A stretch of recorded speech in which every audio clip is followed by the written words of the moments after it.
Don't ever tell a child you belong to this religion. That is child abuse. Hi everyone, we're back again looking at some of the anti-religious claims online and what might a rabbi or might I say in response to them. And one of the ones that I've seen a lot that some of you sent in is this claim that raising children religious is wrong, is bad. This is really advocated very strongly by Richard Dawkins, who talks about raising consciousness of this. We're going to look at one or two of his videos and we'll talk about why I think that is actually not only insulting and so on, but actually wrong in quite a deep and profound way. But let's take a look first at what he says. The religious matter is a matter of childhood indoctrination. The remedy for it is to not teach children what to think, to teach children how to think, to teach children to question, to teach children that religion exists, and to teach children the existence of lots of different religions, encourage them to make up their own mind. Don't ever tell a child you belong to this religion. That is child abuse. Now, that is a very strong attack, right? That last line, religion, that's child abuse, to tell a child he or she belongs to a religion.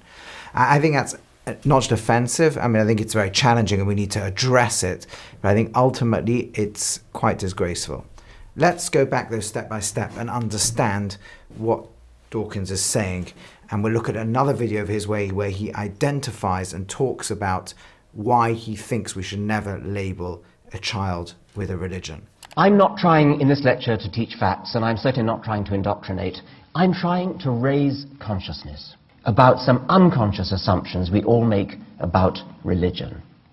Let me try a little experiment on you. At Christmas time one year, my newspaper in Britain, The Independent, was looking for a seasonal picture, and they found a heartwarmingly ecumenical one at a school nativity play. The three wise men were played by Shadbreet, a Sikh, Musharraf, a Muslim, and Adele, a Christian, all aged 4. Now my guess is that you probably think that picture's rather sweet. How nice that 4-year-olds who belong to different religions should come together in a nativity play. Now suppose the caption said this: Shadbreet, a socialist, Musharraf, a conservative, and Adele, a liberal, all aged 4. Shadbreet, an atheist, Musharraf, an agnostic, and Adele, a secular humanist, all aged 4. So let's stop here. The point he's going to get to is that is absurd. We would never do it. We might say they're children of communist parents or secular humanist parents or conservative parents. We would never label the child. The reason I think that is a mistaken analogy is this. I'm raising a child at home. They're going to look, and sooner or later they're going to discover that I'm doing certain practices. They're not going to easily pick up on my political views. When they're 4 years old, it won't even bother them. It has no impact on their life. But if I sit at the Shabbat table and we light Friday night candles, we sit down together for the meal, we don't use our phones, that impacts them. So straight away the child, well, you can label them how you like. They're going to be in a home where there isn't non-kosher food. They're going to be in a home where there isn't electrical devices being turned on and off on Shabbat. So this is clearly going to be something that surrounds them and is part of their environment. Label them how you want. Decide you're not labeling them at all. The fact is they're growing up observing the Torah. Unless you're going to ask us in our home to have a child who actually eats pork and eats kosher, and, you know, when they grow up they'll make that choice, which is an absurdity. They are going to grow up practicing the Jewish faith. But the other reason why it's an absurd analogy is the child at some point is going to say, Daddy, Mummy, why are we doing those things? Now I'm going to tell them because Hashem said so, because God says so, right?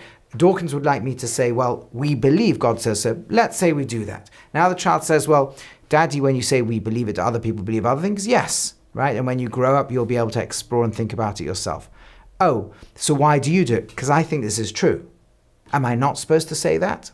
At a young age, a child trusts the parent, right? So I'm not supposed to tell them what I really think about the world. Of course that's nonsense. It doesn't matter which way I'll phrase it. Unless I'm going to lie to them, the child in their young years is going to say, well, if Mummy and Daddy believe it's true, it's probably true.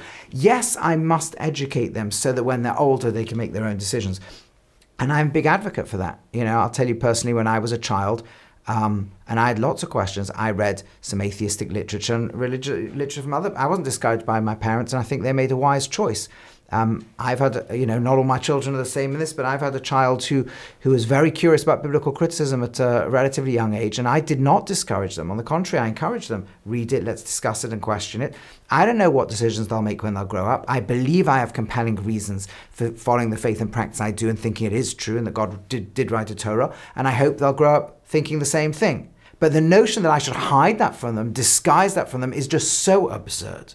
But there's an even more profound point over here. Even take as example about, what about an atheist? Yes, I think there are children who will grow up atheist. However you label them, they'll grow up believing the world is meaningless, right? That is going to happen. It doesn't matter the particular words you use. Functionally and factually, that's going to be the case. Children grow up in homes. They see the practice that is or isn't being done by parents. They might even be called Jewish from one perspective, but functionally, effectively being brought up to be taught that Judaism isn't true in the eyes of the parents. That's also going to happen, and same with all faiths and none.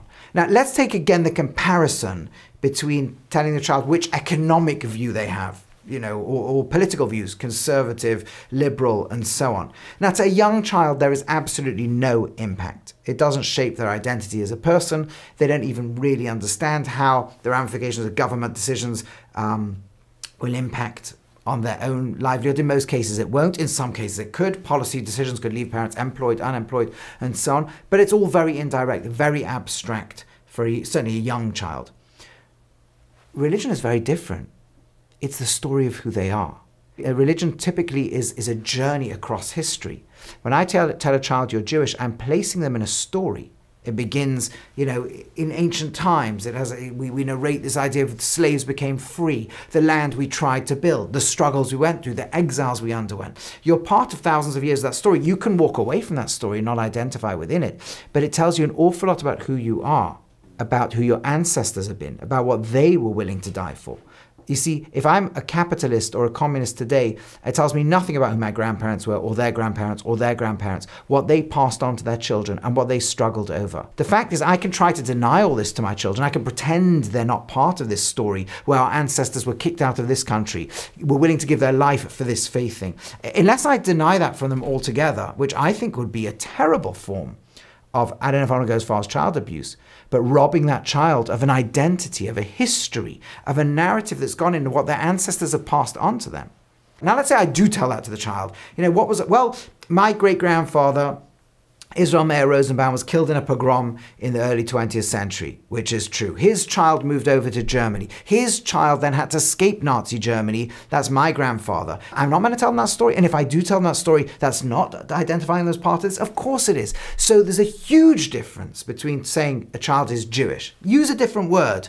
Comes from a heritage of generations for whom their Judaism has been vastly more important than their political views, versus saying whether the child's parents happen to live right now in this point in history in a particular philosophy or another. It does such a disservice to understand how deep and how powerful and how central our history is to who we are, and the belief systems that are carried through, and the ambitions and dreams for a better humanity that have withstood so much of evil in the world, and that have carried on generation after generation. To talk in the terms he talks is outrageous, in my opinion. But now let's turn to the harshest line of all that he uses. And I want to talk about just how outrageous it is right now. Don't ever tell a child you belong to this religion. That is child abuse. So he called it child abuse. Now that is very evocative, and actually I think that's a term about which we should have sensitivity. There's a lot of people in the world who have been through child abuse, and I don't think they would like to have the faith their parents gave them, whether they maintain it or not, to be put in the same category for the most part, except in cases where their parents too were abusive.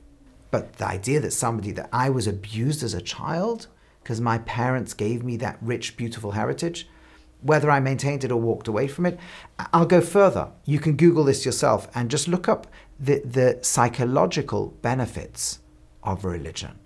I'm not saying it's a reason to be religious at all. Religion, whether one is or isn't, will be about many things in life, including whether we think it's true or not. But let's just think about this for a moment. There is study after study here, typically not carried out by religious people, that demonstrate time and again how mental health on average is stronger in religious communities, whether it's because of the community nature, whether it's because of the resilience, but likely also because of the faith. If I believe there's an infinite loving creator who has some kind of plan, it gives an enormous wherewithal to withstand life's challenges. Again, a person can be very religious and suffer enormous mental health problems, and there's plenty of mental health challenges and problems in every community in the world.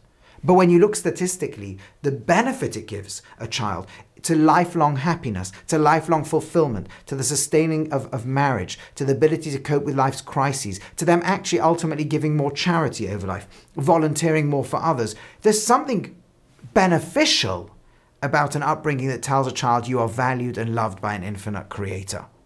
But if Dawkins was right that the way you raise your children could be construed as child abuse, and I think that's a horrific thing, I think he's wrong, but imagine it was right. Imagine someone turning the argument on its head and saying, when a child says to you, Daddy, Mummy, what am I in the world? If a parent actually turns to a child and says, you are just a meaningless piece of biological flesh, that, if it's said that, I mean, that we might actually think that, whoa, that really is certainly abusive and horrible. But let's say, no, we believe that we are all just meaningless pieces of biological flesh here. There's no, your matters make no difference. You happen to exist for a few years and you will die. I mean, if his argument was correct, you might argue that is a form of abuse. You rob the child of any sense of value, meaning, resilience, and so on. Now, I don't believe that. I believe you can give a child meaning in an atheistic home. And I believe, God forbid, that parents telling children what they think about the world should ever be called child abuse. Yes, 100% raise children to think, to ask, and so on. But let's not fail to see just how deep and special the identity of a historical journey can be, and the idea for those who believe it and are able to pass on to their children that you are worth infinity, that there's a creator of this universe who loves you, that you have a role to play and something special to give to the world. I don't think there's anything nicer, better that you could give a child in their early years, and then invite them to question and see whether they embrace that or not later on in life. So that's what I think about this issue. Happy to hear what you think in the comments below. So that's my little piece for today. Hi everyone, thanks so much for watching. If you enjoyed what you saw, please click on the like and subscribe and hit the notification button below. Thanks so much.